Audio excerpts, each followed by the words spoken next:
하나님 아버지, 이 수요일 밤에도 주의 말씀 앞에 섭니다.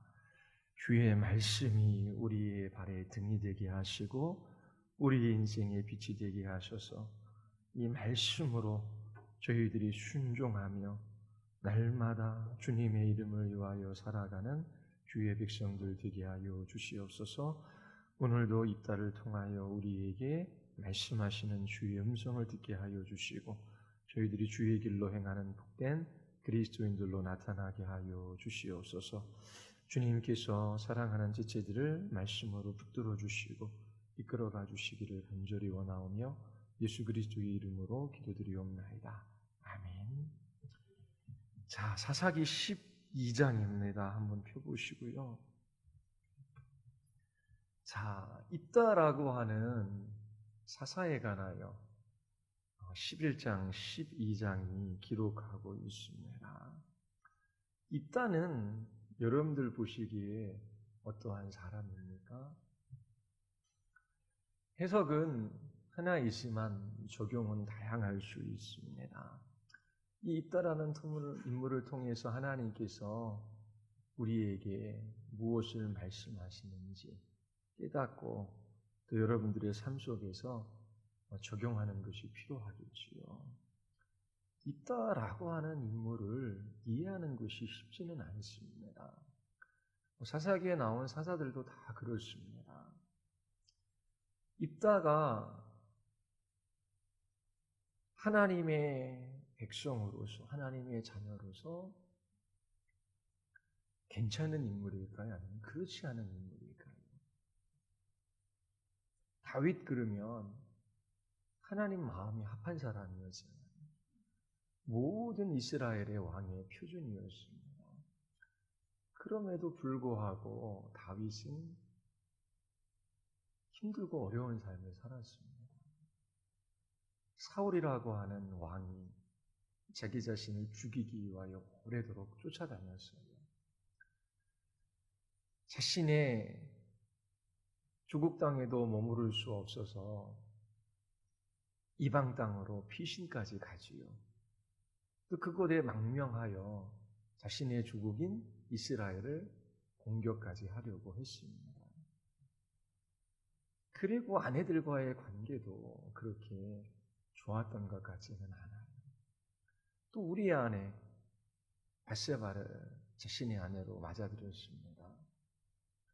그와 낳은 첫 번째 아들도 죽었지요.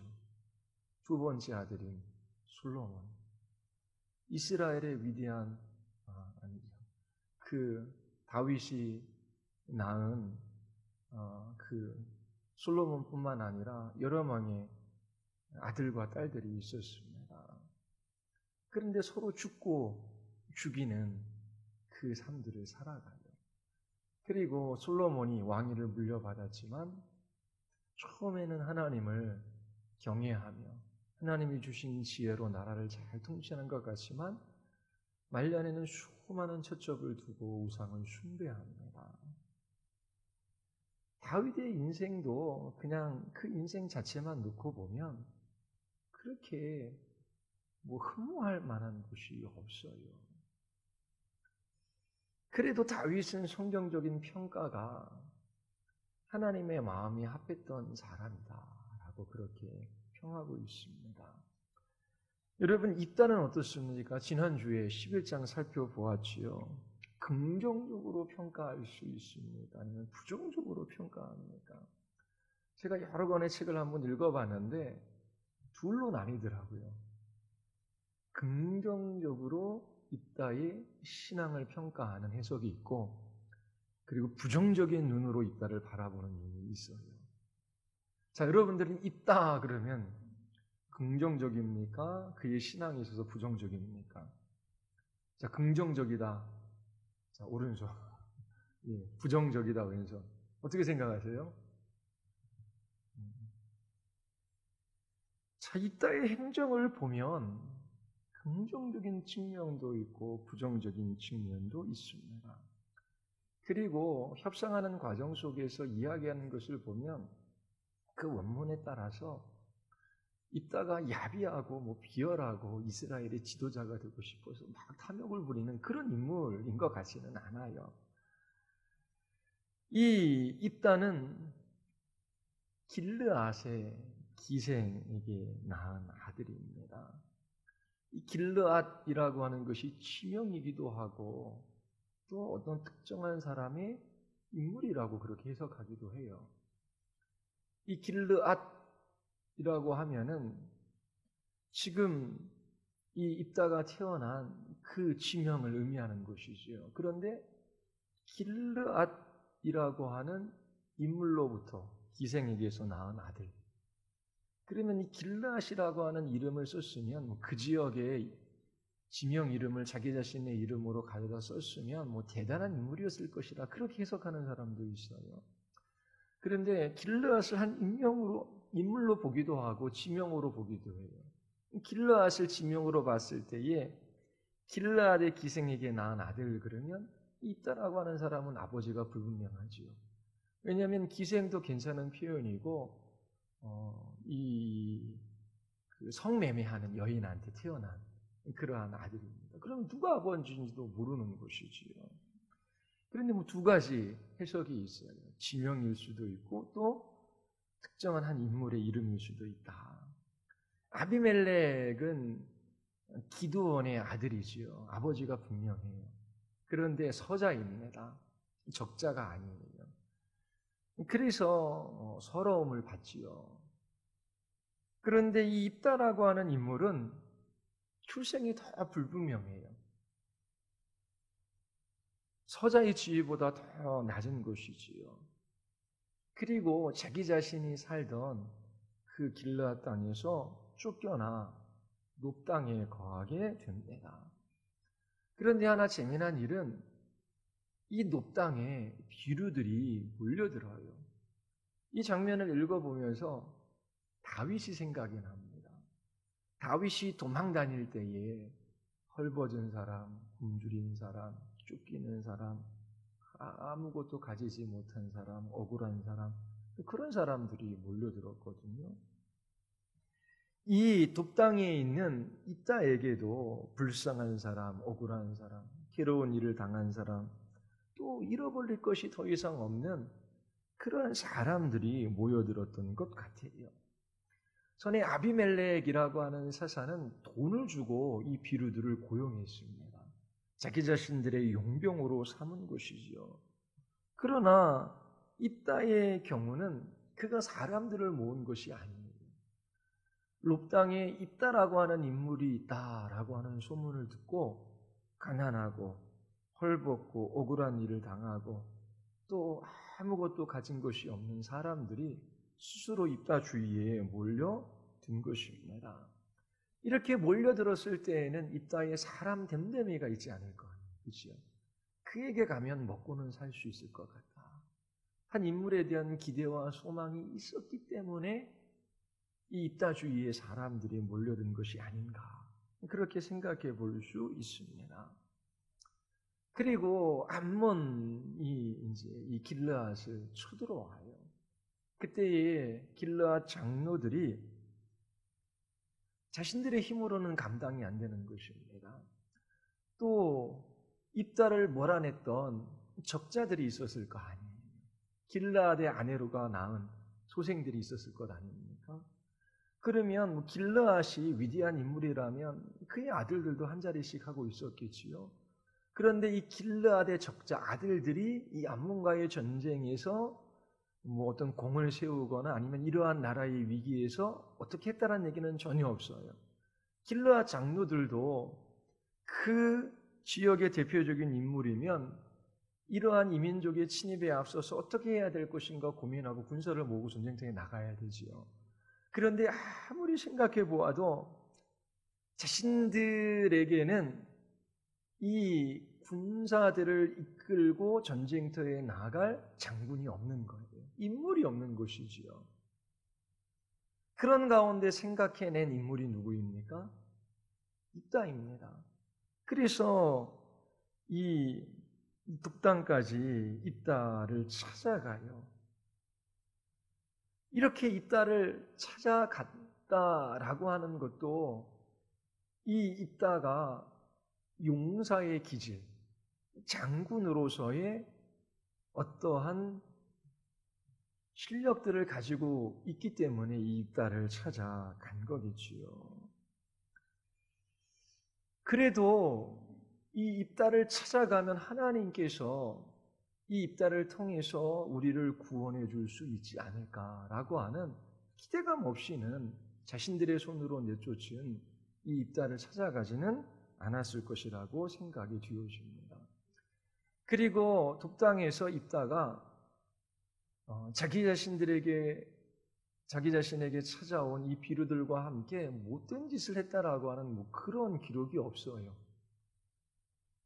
그렇게 가진 것이 없고 또 이렇게 깡패들처럼 그렇게 무리들을 형성해서 어디 가서 삥이나 뜯고 사람들 못 사게 굴고 그렇게 했다면 길르앗 장로가 가서 자신들을 위하여 전쟁터에 나가달라고 요청을 했을까요? 그러지는 않았을 것 같아요. 그러니까 이 독당에서도 자기 자신들에게 찾아온 비류들을 잘 보호해주고 또 그들의 세력이 어느 정도 커갔겠지요.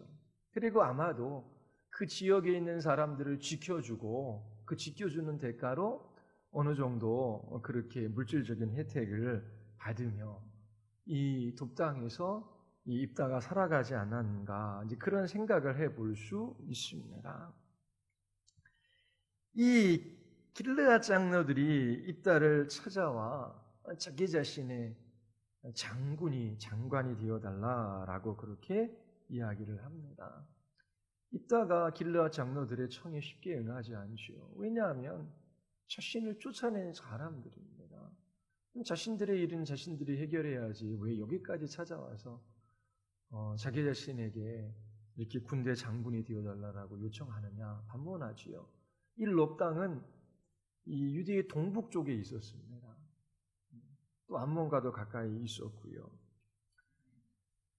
그래서 처음에는 이 길르앗 장로들의 청에 쉽게 응하지 않습니다.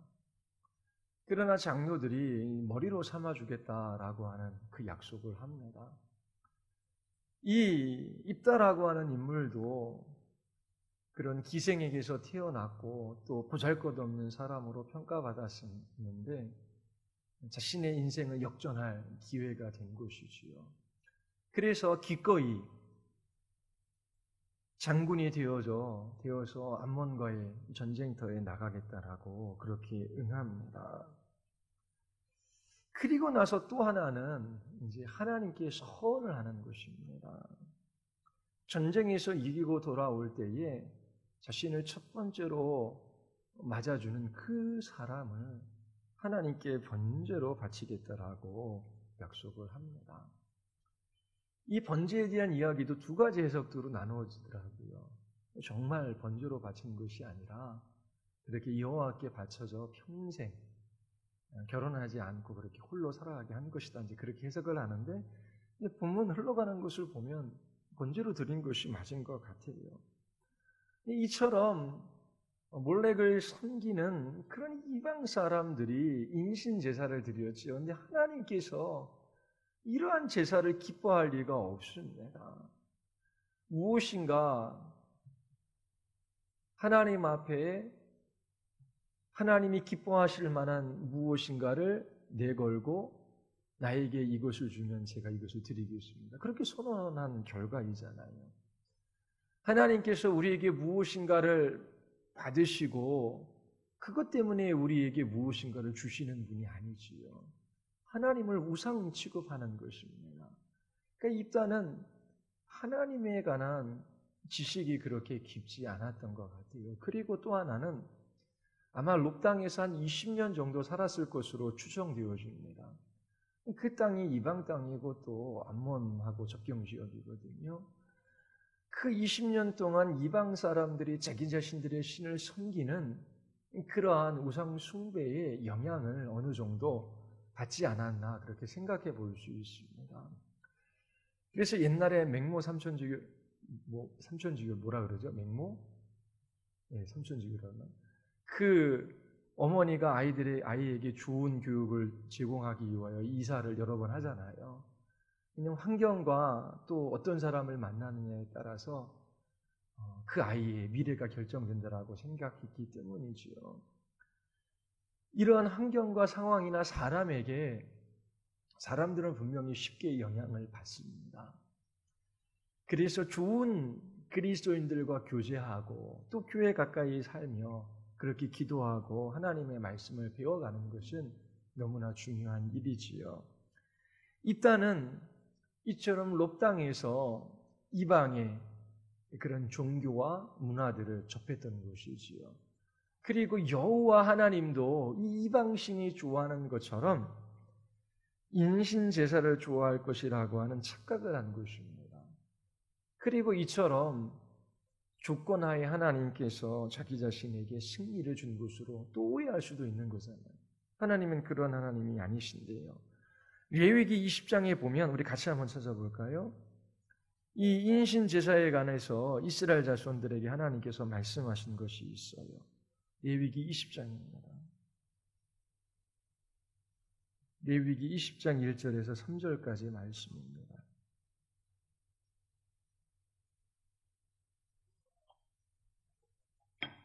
같이 한번 읽어볼까요? 여호와께서 모세에게 말씀하여 이르시되 너는 이스라엘 자손에게 또 이르라. 그가 이스라엘 자손이든지 이스라엘에 거류하는 거류민이든지 그의 자식을 몰렉에게 주면 반드시 죽이되 그 지방 사람이 돌로 칠 것이요 나도 그 사람에게 진노하여 그를 그의 백성 중에서 끊으리니 이는 그가 그의 자식을 몰렉에게 주어서 내 성소를 더럽히고 내 성호를 욕되게 하였음이라. 자, 이렇게 몰렉에게 인신제사하는 것을 하나님께서 엄히 다스리셔요. 돌로 쳐 죽이려고 죽이라 말씀하십니다. 근데 지금 이 이스라엘 사람 중 그 누구도 길르앗 사람 중 그 누구도 이 딸을 돌로 쳐 죽여야 한다라고 말하는 사람이 없어요. 또 이 딸 자신도 잘못된 선은 처리할 수 있지만 처리하지 않았어요. 하나님에 대한 그릇된 이해, 또 자기 자신의 자존심 때문일 수도 있어요. 어찌되었든지 이처럼 사람을 하나님께 인신제사로 드리겠다라고 소원하는 이 장면을 보면 이 사람이 정말 신앙이 있고 괜찮은 사람인가 의심이 들 수밖에 없는 것이지요. 이 입다는 이방신을 대하듯 하나님을 대했고 또 하나님께 무엇을 드림으로 자기가 원하는 것을 얻어내려고 했어요. 하나님을 우상처럼 대한 것이지요. 분명한 것은 여호와 하나님에 대한 지식이 분명하지 않았다라고 하는 것입니다. 그리고 또 다른 면은 암몬 왕과의 그 이야기, 소신을 주고받은 그 이야기를 보면 사자를 보내어서 이야기하는 것을 보면 이 입다에게는 이스라엘 역사에 대한 지식이 있어요. 그리고 논리도 있습니다. 그러면 이 입다라고 하는 인물은 또 괜찮은 인물인 듯 보이기도 해요. 그래서 암몬 왕가의 이 이야기를 이스라엘 백성들이 알았다면 이 입다가 하찮은 사람이 아니라 분명히 괜찮은 사람이다라고 하는 정도의 인상은 받을 그런 정도의 이야기가 오갑니다. 그런데 어찌됐든 전쟁에 이긴 이야기는 많이 나오지 않아요. 그것이 핵심이 아니기 때문에 그렇지요. 11장 마지막은 자기 자신의 딸을 그렇게 하나님 앞에 인신제사 드린 것으로 이제 그 11장이 마감해요. 그리고 12장에 오면은 오늘 본문 내용이 나옵니다. 이 본문에 보면 에브라임이 입다에게 시비를 걸어와요. 그 이유는 자신들을 싸움에 왜 부르지 않았느냐라고 하는 것이지요. 우리 12장 우리 1절 같이 한번 읽어볼까요? 다 같이 사사기 12장 1절입니다. 다 같이 시작.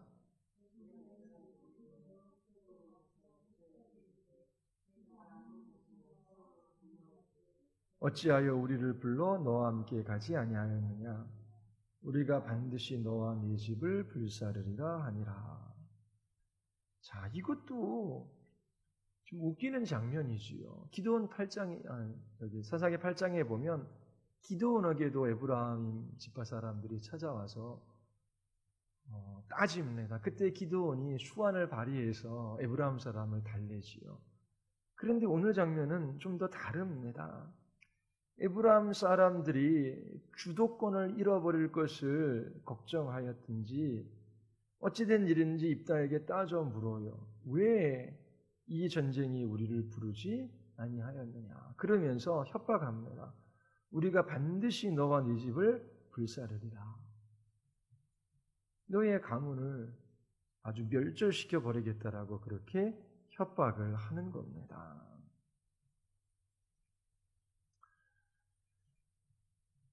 그런데 2절 한번 보십시오. 우리 같이 한번 읽어보겠습니다. 다 같이. 입다가 그들에게 이르되 나와 내 백성이 암몬 자손과 크게 싸울 때에 내가 너희를 부르되 너희가 나를 그들의 손에서 구원하지. 보면은 입다가 에브라임을 부르지 않은 것이 아닙니다. 그들이 오지 않은 것이지요. 그래서 입다는 홀로 이 전쟁에 참여했습니다. 그리고 3절 같이 한번 읽어보겠습니다. 나는 너희가 도와주지 아니한 것을 보고 내 목숨을 돌보지 아니하고 건너가서 암몬 자손을 쳤더니 여호와께서 그들을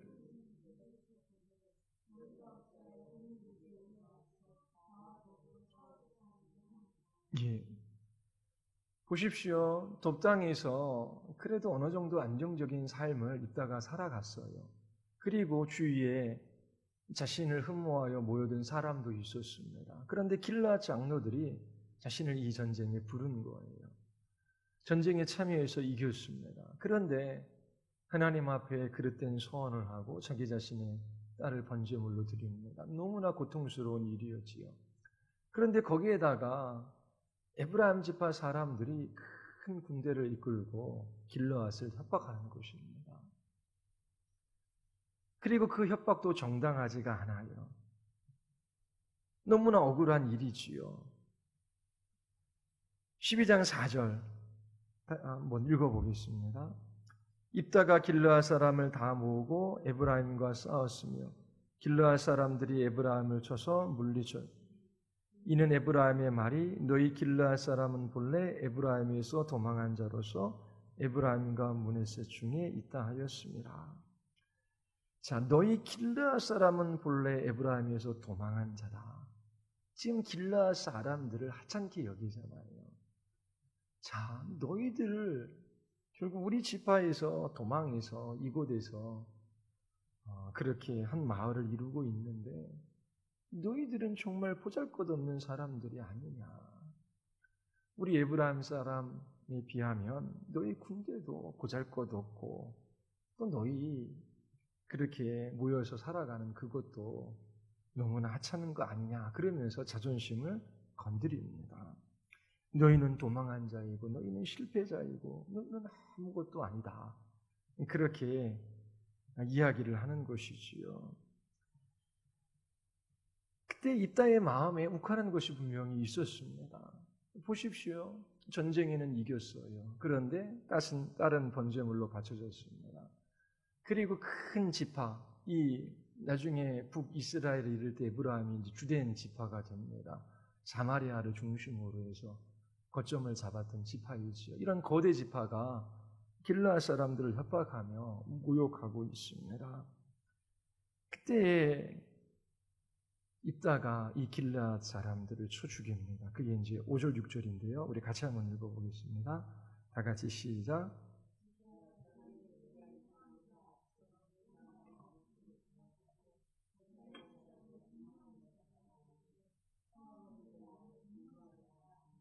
길르앗 사람이 그에게 묻기를 내가 에브라임 사람이냐 하여 그가 만일 아니라 하면 시볼렛이라 발음하라 하여 에브라임 사람이 그렇게 바로 말하지 못하고 시볼렛이라 발음하면 길르앗 사람이 곧 그를 잡아서 요단강 나루턱에 죽였더라.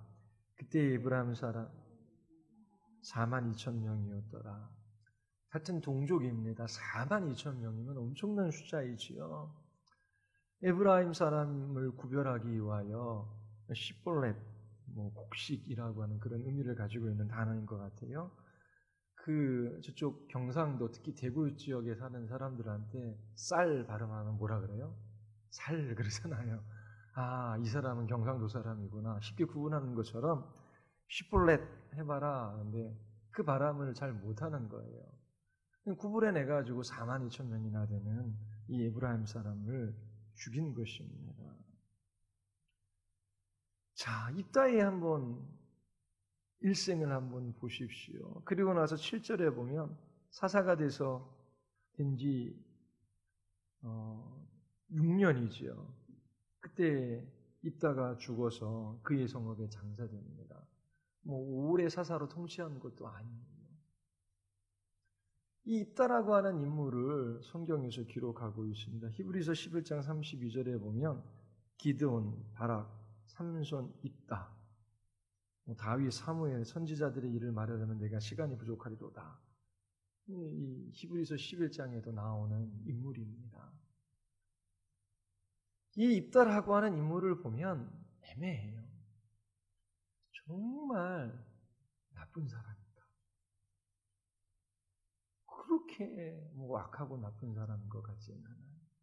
그러면 정말 신앙의 인물인가? 그렇게 또 신앙이 있어서 하나님을 경외하며 하나님의 말씀을 따라 그렇게 정결한 삶을 살아간 것 같지도 않아요. 그리고 그의 인생을 보면 기생의 아들로 태어나서 같은 동네 사람들에게 내쫓김을 당하고 또 이방 땅에서 오래 살다가 이스라엘의 장군이 됩니다. 전쟁에서 이겼지만 딸을 바쳐야만 했고 또 자기 자신의 동족을 수만 명 죽인 오점을 남긴 인물이에요. 그리고 오래 사사로 통치한 것도 아니고 6년이 지나서 그가 죽습니다. 입다는 자기 자신의 인생을 볼 때도 자랑할 것이 하나도 없지요. 그리고 한 사람의 인생을 이 사람은 정말 옳았어, 옳지 않았어. 그렇게 평가하는 것도 쉽지 않아요. 여러분들 자신을 한번 보십시오. 내 인생, 또 나라고 하는 존재를 하나님 앞에 긍정적으로 평가합니까? 아니면 부정적으로 평가합니까? 아니면 주위에 있는 사람들을 보십시오. 우리가 다 알지는 못하잖아요. 보이는 건 겉뿐입니다. 그래서 쉽게 판단하면 안 되는 거예요. 괜찮은 사람인 것 같기도 하지만 그 안에 죄가 있어요. 그리고 정말 신앙이 없는 사람인 것 같지만 그 안에 또 좋은 부분들도 있어요. 그래서 이 사람을 정말 좋은 사람, 나쁜 사람 그렇게 평가하는 것은 쉽지가 않습니다. 우리의 인생도 마찬가지예요. 하나님께서 우리와 같은 사람들을 부르셔서 주의 자녀 삼아 주셨습니다. 그리스도인으로서 이 땅에서 잠시 살아가요. 그런데 우리 자신의 실력으로는 이 주님의 말씀을 따라 살아갈 수 있는 사람들이 아니에요. 우리의 뼛속 깊이 또 세포 하나하나까지 숨겨져 있는 그 죄악을 다 알지를 못해요.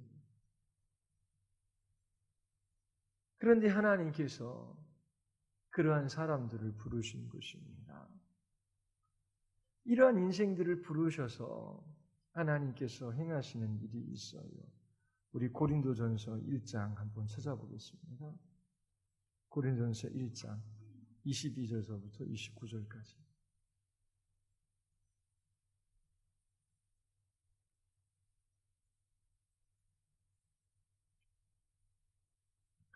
고린도전서 1장 22절에서 29절까지입니다. 우리 제가 한 절 읽고 여러분들 한 절 교도하겠습니다. 유대인은 표적을 구하고 헬라인은 지혜를 찾으나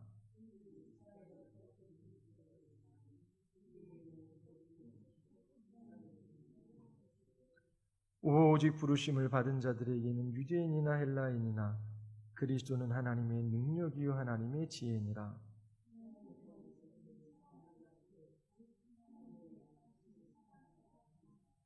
형제들아 너희를 부르심을 보라. 육체를 따라 지혜로운 자가 많지 아니하며 능한 자가 많지 아니하며 문벌 좋은 자가 많지 아니하도다.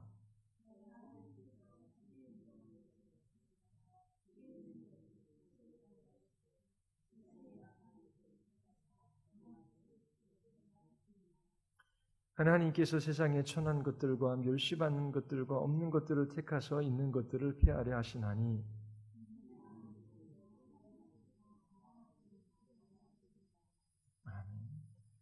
천한 것, 멸시받는 것, 없는 것, 약한 것, 이따 주위에 모여들었던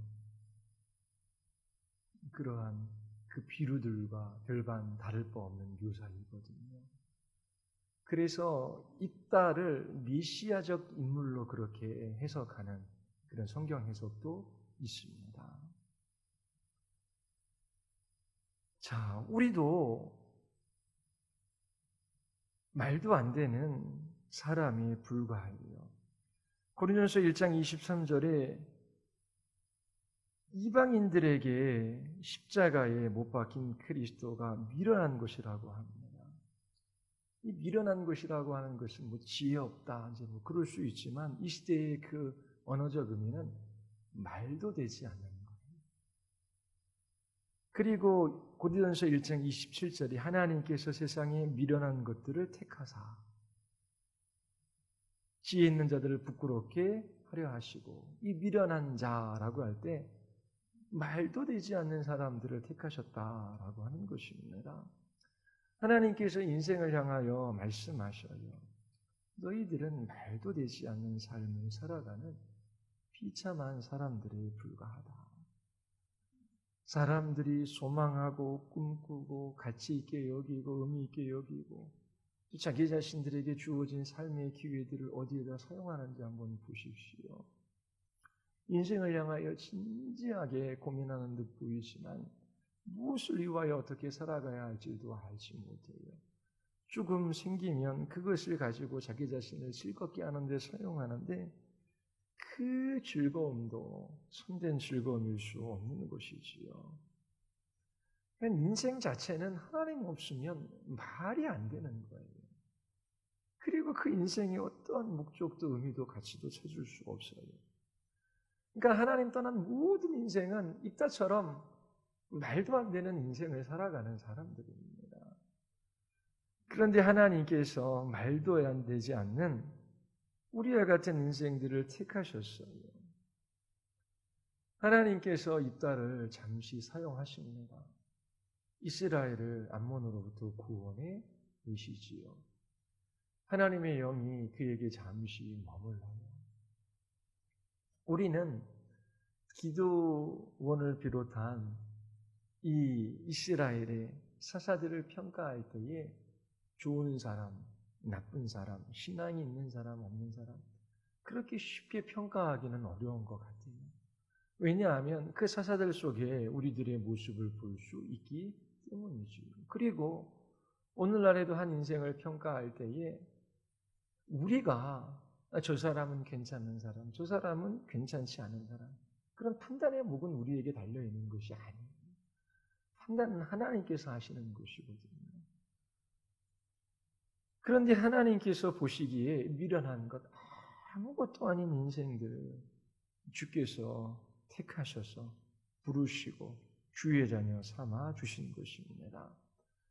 아무것도 아닌 자들에게 십자가의 은혜를 베풀어 주신 것이지요. 그렇다면 우리가 우리 자신을 생각할 때에 입다를 통해서도 보아야 돼요. 다윗을 통해서도 볼 수 있어야 하는 것이지요. 다윗이 신앙의 위대한 인물이긴 하지만 그의 인생이 그렇게 행복했다라고 말할 만한 사람들의 눈에 보이기에 그런 건 없어요. 하나님과의 친밀한 교제가 있었지요. 여호와는 나의 목자시니 내가 부족함이 없으리로다. 그런 놀라운 신앙 고백을 쏟아 놓았던 인물이에요.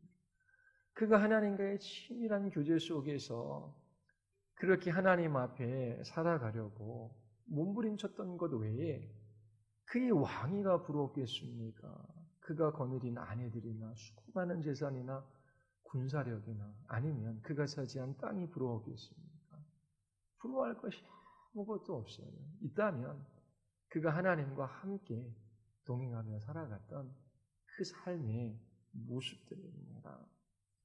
하나님께서 아무것도 아닌 그러한 사람들을 붙들어 주셔요. 그리고 그들을 통하여 하나님이 어떠한 분이신지를 나타내시지요. 이 사사기의 여러 사사를 통하여 하나님이 어떠한 분이신지를 우리에게 보여주고 계십니다. 여러분들의 인생도 마찬가지. 아무것도 아닌 인생을 부르셔서 주님께서 하나님이 어떠한 분이심을 나타내십니다. 욥이라고 하는 인물이 당대의 의인이었어요. 경건한 사람이었습니다. 사단이 찾아와서 하나님, 저에게 하나님이 주신 선물이 많기에 저가 하나님을 섬기는 것이지 그 모든 선물을 다 빼앗아 가면 저 또한 하나님을 섬기지 않을 것입니다. 그래, 그러면 한번 네가 욥의 생명만 놔두고 네가 원하는 대로 다 해봐라. 그 내게 속한 내 백성 이 욥이 나를 배반하고 떠나가는지 아니면 그가 신앙을 지키는지 한번 보자. 연약할 것밖에 없는 인생에 하나님의 명예를 거신 겁니다. 그리고 욥은 그 모든 고난과 고통을 통해서 하나님이 누구이며 자기 자신이 누구인지를 보게 돼요.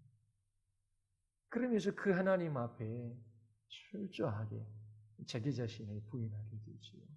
자기 자신이 당한 고통과 그 모든 일들의 이유에 관해서 묻지 않아요. 그냥 하나님 앞에 엎드려 자기 자신은 미천한 죄인이고 하나님은 하나님이실 뿐이다 라고 하는 것만 말합니다. 하나님께서 인생들에게 하나님 자신의 영광을 두셔요. 하나님 자신의 이름을 두시고 하나님 자신의 명예를 두셔요. 그리고 그들을 통하여 하나님께서 하나님 자신을 나타내시기로 정하셨습니다. 있다가 괜찮은 사람 인적도 있고 또 괜찮지 않은 불신앙의 모습도 보였어요. 히브리서 11장 믿음의 장에 그 인물이 올랐습니다. 그의 전 인생이 하나님 보시기 아름답고 또 모든 사람들이 따라갈 만한 흠모할 만한 삶을 살았기 때문이 아니지요. 하나님께서 이들을 통해서 말씀하시는 것이 있습니다. 그를 통해서 하나님께서 하나님 자신이 어떠한 분이신지를 나타내시는 것이지요. 오늘날 여러분에게도 마찬가지입니다. 하나님의 영광과 그 이름과 그 명예를 여러분들에게 두셔요. 그리고 하나님께서 여러분들을 붙드시고 여러분들을 이끄셔서 주님이 어떠한 분이신지를 나타내는 그 도구로 삼아 주시는 것입니다. 그래서 우리에게 주어진 삶의 기회들을 우리가 바르게 사용해야 돼요. 이 땅에서 살아갈 때에 세 가지 정도의 기본적인 태도가 필요합니다. 하나는 내일은 우리의 날이 아니에요. 내일 내가 살 것이다 라고 하는 것은 성경의 진리가 아니라 확률적 진리예요. 내가 30년, 50년 살았기에 내일도 살 거야. 그런데 호련히 하나님께서 내일 우리의 생명을 거두어 가셔요. 내일 살지 못하는 사람들이 이 지구상에 수없이 많아요. 그래서 그리스도인들은 내일을 준비하며 살아가는 사람이 아니라 오늘을 살아가는 사람들이에요. 오늘 우리에게 주신 그 모든 삶의 기회와 삶의 자리 속에서 하나님의 약속의 말씀을 붙들고 살아가는 것이지요. 그리고 또 하나는 반드시 임할 하나님의 나라, 그것을 바라보는 것입니다. 하나님께서 반드시 다시 오신다. 우리 예수님께서 심판주로 반드시 다시 오시고 그 날에 하나님께서 영광의 나라를 이루신다. 그래서 멀리는 주님의 나라를 바라보는 거예요. 반드시 이 땅에 임할 그 나라를 바라보며 살아가되 오늘 하루를 살아가는 것이지요. 내일, 일주일, 한 달, 1년, 10년, 5년 생각하며 계획을 세우는 것이 나쁜 것은 아니에요. 그러나 그 날도 하나님께서 허락하시면 우리에게 주어지지만 허락하시지 아니하시면 우리의 날이 아닙니다. 학생들이 열심히 공부해서 무엇인가를 이루어 하나님께 영광을 돌리겠다라고 하는데 그런 날은 오지 않을 수 있어요. 오늘 하나님께서 우리에게 주신 그 날에 주님께서 우리와 같이 아무것도 아닌 인생들을 부르셔서 주님의 이름과 그 영광을 위하여 살아가게 하시는구나. 그러면서 어찌하든지 주의 약속의 말씀을 붙들고 믿음으로 이 하루를 살아가는 것이죠. 그리고 멀리는 5년, 10년 후가 아니라 주님의 나라가 반드시 이 땅에 임한다. 우리 주님께서 심판주로 이 세상에 다시 오실 날이 있다라고 하는 그 사실을 잊지 않고 그 나라를 바라보며 우리가 살아가는 것입니다. 그때 하나님께서 아무것도 아닌 인생들을 사용하셔서 주의 이름을 나타내시고 또 주의 영광을 나타내셔서 그렇게 무사람들로 하여금 주님이 어떠한 분이신지를 알게 해 주시는 것입니다. 우리 인생에 우리 눈에 보이기에 좋아 보이지 않은 일들이 일어날 수 있어요. 그러나 그때에도 하나님이 이 모든 것들을 허락하시고 이 모든 것들을 다스린다라고 하는 신앙으로 그렇게 하나님 앞에 그 좋지 않은 기회 또한 주님이 어떠한 분이신지를 나타낼 기회로 삼아야 돼. 또 좋은 것을 주시면 감사하고 그 감사함으로 더욱더 그 기회를 활용하여 주의 나라를 위하여 살아가야 하는 것이지요. 하나님께서 이스라엘의 역사를 주관하셔요. 그리고 수많은 인물들이 태어났다가 죽었습니다. 하나님께서 그 인생 한 사람 한 사람들에게 말씀하시지요. 너희는 아무것도 아니다. 나 없이는 너희의 인생은 아무런 가치도 의미도 없다. 네게 준 삶의 기회를 순영하여 그렇게 믿음으로 주의 이름과 그 나라를 위하여 살아가야 한다. 내가 누구인지를 너희를 통해 나타나기를 원한다.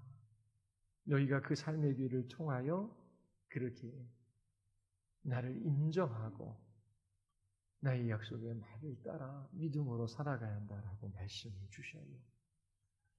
성경에 사사들을 배워가고 있습니다. 그들을 통하여 하나님께서 일하기 시도하셔요. 그런데 그들은 또 너무나 보잘것없는 인생입니다. 하나님께서 우리에게 구약의 사사들보다 또 그 시대의 사람들보다 더 분명한 계시를 주셨어요. 예수 그리스도 그분을 우리에게 주신 것이지요. 그리고 우리 인생을 살아갈 때에 우리 인생에 주님의 영광과 이름과 명예를 두시고 주님께서 우리를 주장하시고 이끌어 가시겠다라고 말씀을 주셨어요. 여러분들에게 주어진 그 삶의 기회들을 잘 사용하여 내일이 아니라 오늘을 살고 오늘을 살되 주님의 나라를 바라보고 또 그 오늘을 사는 삶이 주님의 말씀을 붙들고 살아가는 믿음의 삶이 될 수 있기를 바랍니다. 우리 같이 기도하시겠습니다. 우리 이 시간 기도할 때에 하나님 수많은 사람들이 이 역사 가운데 나타났다가 또 죽습니다. 또 성경에 기록된 수많은 인물들이 있습니다.